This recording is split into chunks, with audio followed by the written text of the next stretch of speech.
Good evening class. हो, बरेच दिवस झाले आपले लेक्चर्स येणार आहेत. तुम्ही सगळेजण वाट पाहून राहिले मला माहिती आहे. बऱ्याचशा विद्यार्थ्यांचे फोन आले, सर करा ना सुरू, पण सेटअप लावण्यात थोडासा वेळ गेला आपला. पण काही नाही, मस्त सेटअप लागलेला आहे आपला आणि व्हिडिओ एकदम क्लिअर येतील तुम्हाला, आवाज एकदम क्लिअर येईल. तुम्हाला असं वाटणारच नाही की आपण व्हिडिओ लेक्चर्सनी शिकून राहिलो. आपण क्लासरूममध्ये जसं बसलेलं आहे तसंच तुम्हाला वाटेल मस्त.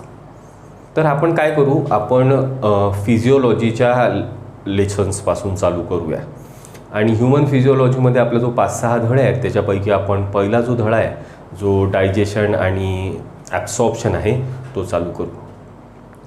डायजेशन आणि ॲब्सॉर्प्शन या धड्याच्या वेटेजबद्दल जर आपण बोललो ना तर याच्यावर कमीत कमी 2 प्रश्न येतात आणि मॅक्झिमम याच्यावर 4 प्रश्न पण येऊ शकतात. सो हा ह्युमन फिजिओलॉजीचे प्रत्येकच धडे खूप इम्पॉर्टंट आहेत आपल्यासाठी आणि तुम्ही व्यवस्थित नोट्स जशा क्लासमध्ये घेता तशाच घ्या. बोर्डवर आपण जेवढं काही लिहितो तेवढं सगळं त्याच फॉर्मॅटमध्ये आपल्या वहीमध्ये लिहायचा प्रयत्न करा. जर काही नाही समजलं कुठे तर मग आपण काय करू शकतो, तो व्हिडिओ परत पुन्हा पाहू शकतो त्या पॉईंटपासून. पण व्हिडिओ स्किप करून बिलकुल पाहू नका, कारण तुमच्या काहीच लक्षात नाही येणार नाहीत. सो हळूहळू पहिले 3-4 लेक्चर सवय होईपर्यंत. आणि व्हिडिओमध्ये आपण काय केलं आहे की व्हिडिओची लेंथ छोटी ठेवण्यासाठी प्रत्येक कन्सेप्टचं रिपिटेशन सांगणं अवॉइड केलं आहे. म्हणून आपण चालू करताना लेक्चर चालू करू आणि एका फ्लोमध्ये ते लेक्चर संपवायचा प्रयत्न करू. पण तुम्ही ज्या पॉईंटला तुम्हाला नाही समजलं किंवा थोडंसं परत ऐकावं असं वाटलं तर तुम्ही परत त्या व्हिडिओवर मागे जा आणि परत तिथून तो व्हिडिओ पहा. सो चला चालू करू आपण. आपला पहिला चॅप्टर आपण ऑनलाईन लेक्चर सिरीजचा घेऊया, तो म्हणजे डायजेशन आणि ॲब्सॉर्प्शन.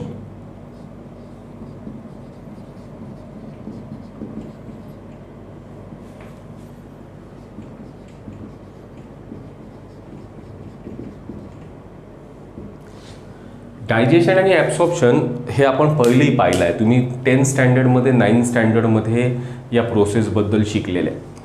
डायजेशन आणि ॲब्सॉर्प्शन ह्या ज्या 2 प्रक्रिया आहेत ह्या कशाशी रिलेटेड आहे, तर आपल्याला ॲन्सर भेटेल की ह्या दोनही गोष्टी आपल्या फूडसोबत रिलेटेड आहे. म्हणजे आपण जे काही खातो, जे काही आपलं फूड आहे त्या फूडचं आपल्याला करावं लागतं डायजेशन, आणि मग डायजेशन झाल्यावर जे काही न्यूट्रियंट तयार होते त्यांचं आपल्याला करावं लागतं ॲब्सॉर्प्शन. सो मग प्रश्न हा येतो की फूड काय, तर मग कोणी म्हणेल की असा सबस्टन्स जो आपल्याला एनर्जी देतो. कोणी म्हणेल की सर जो खाल्ल्यामुळे आपल्याला चांगलं वाटतं. कोणी म्हणेल की सर त्याला चव असते ते फूड. पण ह्या सगळ्या डेफिनेशन आपल्या कामाच्या नाही आहेत. फूडची जी आपल्या कामाची जी डेफिनेशन आहे तर फूड जे आहे ते एक कॉम्प्लेक्स मॉलिक्यूल आहे. Food is a complex chemical molecule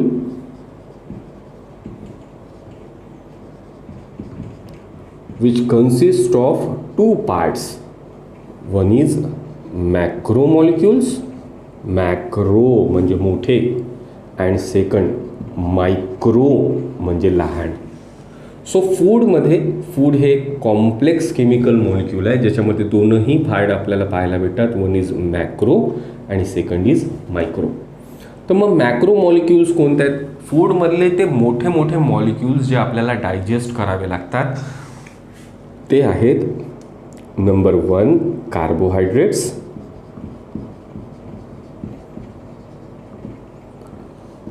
number 2 proteins and number 3 fats. हे जे 3ही मॉलिक्यूल आहेत हे मोठे मोठे मॉलिक्यूल्स आहेत आणि आपण खाल्ल्यानंतर हे जसेच्या तसे आपल्या शरीरात ॲब्सॉर्ब होत नाहीत आणि म्हणून यांचे आपल्याला छोटे छोटे तुकडे करावे लागतील, म्हणजेच यांचं डायजेशन करावं लागेल.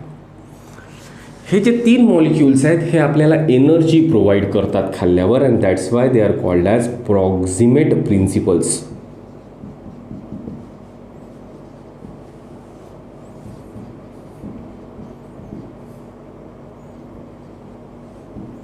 दे are called as proximate principle, कारण हे खाल्ल्यामुळे आपल्याला एनर्जी भेटते. तर मग मायक्रोमॉलिक्युल्स कोणते आहेत? तर मायक्रोमॉलिक्युल्स आपल्या फूडमधले आहेत number 1 vitamins, number 2 minerals and number 3 water.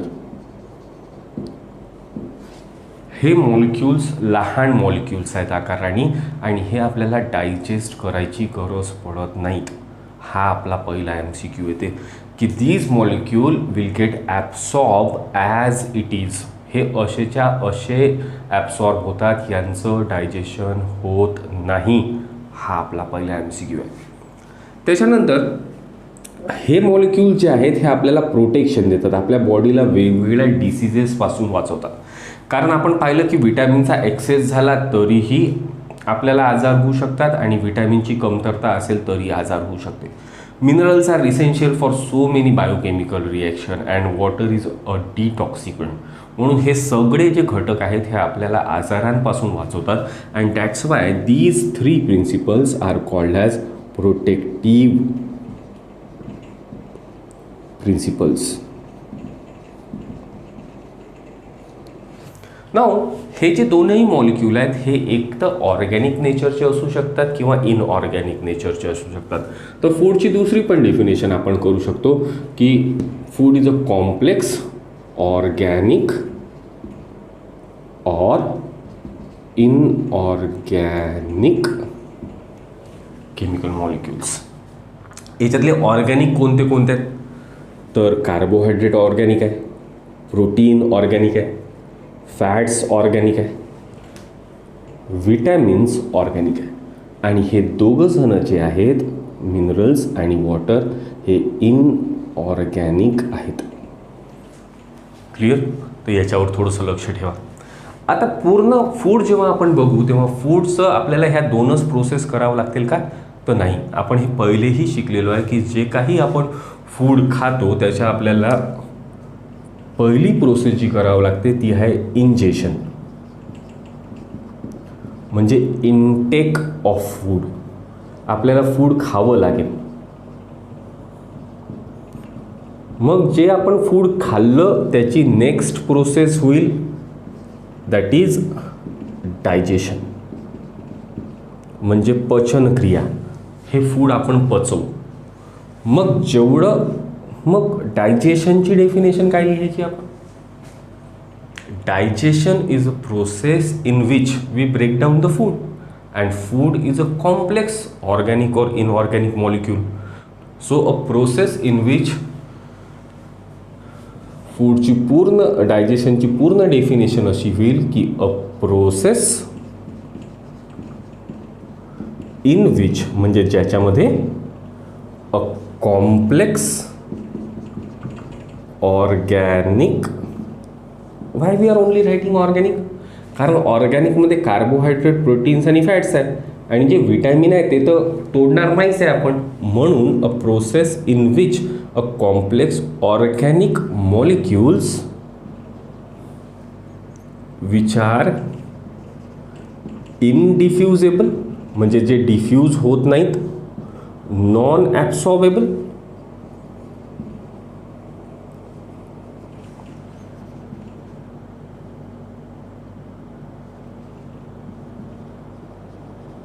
are converted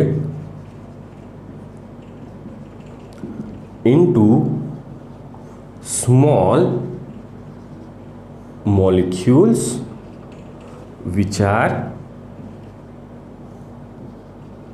diffusible, म्हणजे जे ॲब्सॉर्ब होतात, म्हणजे जे मेम्ब्रेनमध्ये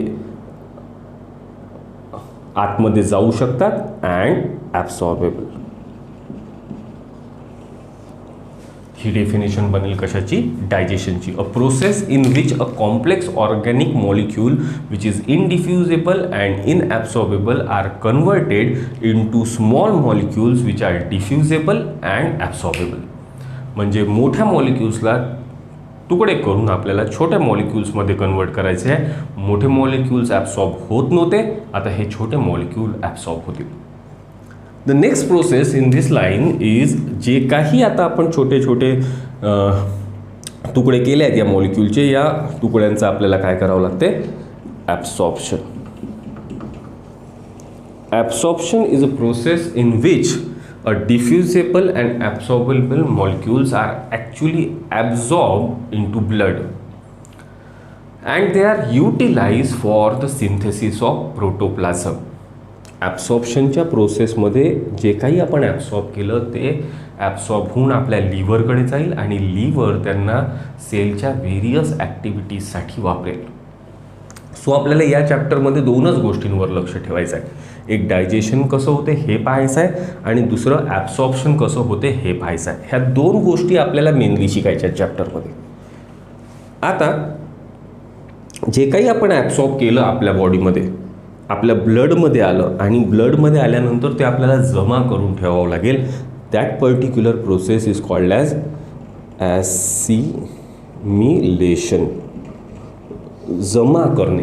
जे काही आपण खाल्ल्यानंतर ॲब्सॉर्ब केलं ते ॲब्सॉर्ब केलेल्या गोष्टी ब्लडमध्ये फिरत तर नाही राहू शकत.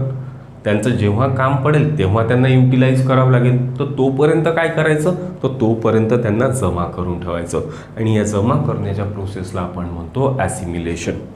आणि जे काही आपलं नाही ॲब्सॉर्ब झालं किंवा जे काही आपण डायजेस्ट नाही करू शकलो अशा सगळ्या गोष्टी आपण शरीराच्या बाहेर फेकून देतो आणि that particular process is called as defecation or ejection of food, of undigested food. असं फूड जे डायजेस्ट झालं नाही त्याला शरीराच्या बाहेर फेकणं म्हणजे डेफिकेशन. आता इथे आपल्याला एक गोष्ट खूप चांगल्या प्रकारे समजून घ्यायची आहे की there is a difference between defecation आणि excretion. Throwing out undigested food from the body is defecation and throwing out the metabolic waste, metabolism केल्यानंतरची वेस्ट तयार होते ती शरीराच्या बाहेर फेकणं म्हणजे excretion. Very important point.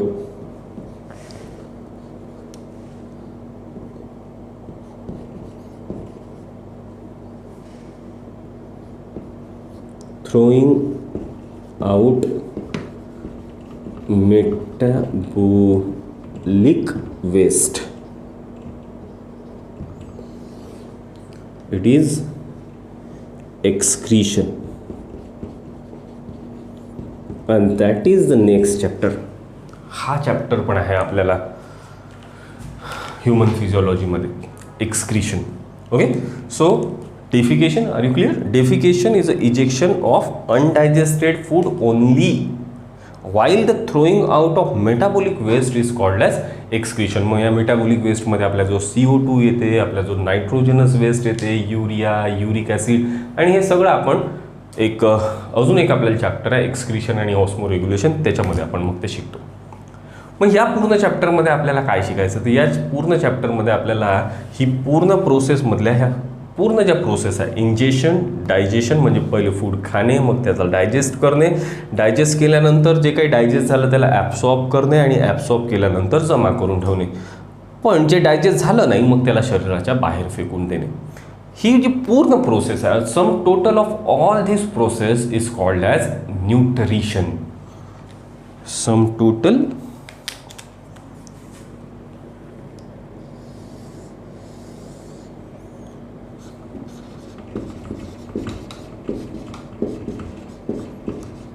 of all these process is called as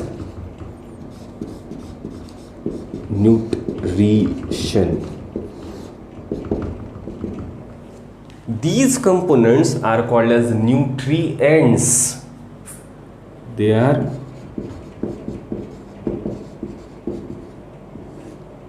nutrients. Food is a nutrient जे आपल्याला न्यूट्रिशन देईल, पण त्या न्यूट्रिशनसाठी आपल्याला प्रोसेस करावं लागेल इंजेशन, डायजेशन, ॲब्सॉर्प्शन, ॲसिमिलेशन आणि डेफिकेशन. सो मग ह्या पाचही प्रोसेसपैकी आपल्याला या चॅप्टरमध्ये ज्या दोन महत्त्वाच्या प्रोसेस आहे, एक आहे डायजेशन आणि एक आहे ॲब्सॉर्प्शन. ह्या दोन प्रोसेस इन डिटेलमध्ये शिकायच्या आहे. ह्या दोन प्रोसेस शिकण्यासाठी आपल्याला पहिले तर पूर्ण आपली जी काही डायजेस्टिव्ह ट्रॅक आहे, ज्याला आपण एलिमेंटरी कॅनल म्हणतो, या एलिमेंटरी कॅनलची ॲनाटॉमी आपल्याला शिकावं लागते. So that will be the first heading of the chapter.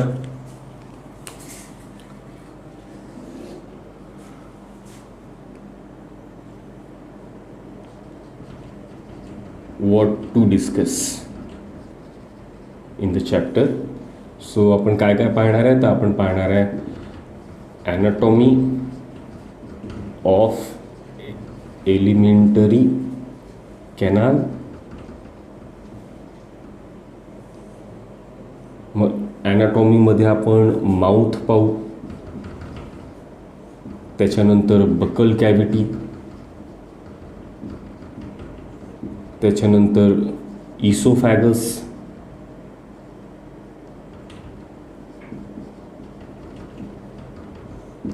मग स्टमकची ॲनाटॉमी आपल्याला पाहिजे.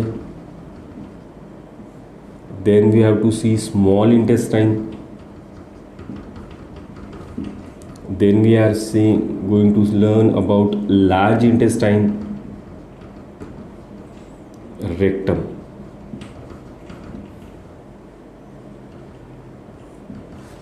आणि असं करून आपण प्रत्येक गोष्टीची डिटेल ॲनाटॉमी शिकणार आहे. त्याच्यानंतर आपल्याला डायजेस्टिव्ह ग्लँड शिकायचे आहेत की कोणत्या अशा ग्लँड्स आहेत की ज्या आपल्याला मदत करणार आहेत. त्याच्यामध्ये आपल्याला 3 ग्लँड शिकायचे आहे. एक salivary, number 2 we have to go for liver, and number 3 we have to go for pancreas. So आपल्याला सलायवरी ग्लँड, लिव्हर आणि पॅनक्रिया अशा 3 महत्त्वाच्या ग्लँड शिकायच्या. Then we have to actually see the mechanical and biochemical process of digestion. म्हणजे food खाल्ल्यानंतर ते food कसं बारीक करायचं, दॅट इज मॅकॅनिकल प्रोसेस. आणि मग ॲक्च्युली त्याचं डायजेशन कसं होईल, that is biochemical process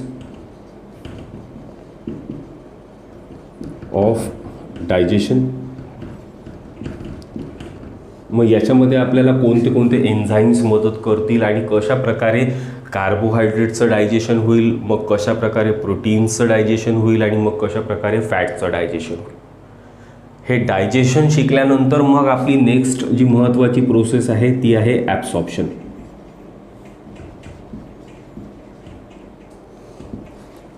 digestion complete केलं आपण कार्बोहायड्रेटचं, की कार्बोहायड्रेटचे डायजेस्टेड प्रोडक्ट जे असतील ते कसे ॲब्सॉर्ब होतील आणि ॲब्सॉर्ब होऊन ते ब्लडमध्ये कसे जातील हे आपल्याला पाहावं लागेल.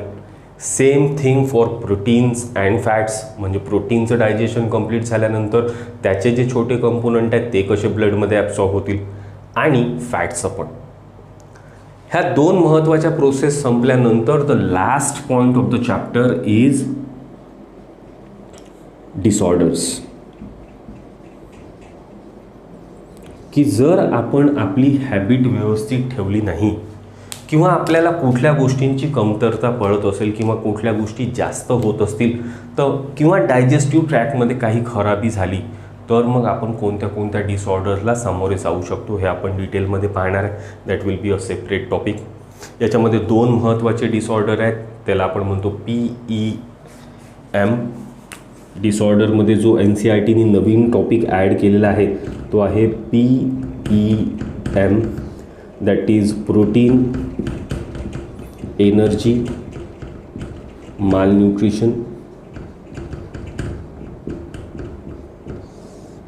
हा टॉपिक आपल्याला एक डिटेलमध्ये पाहायचा आहे.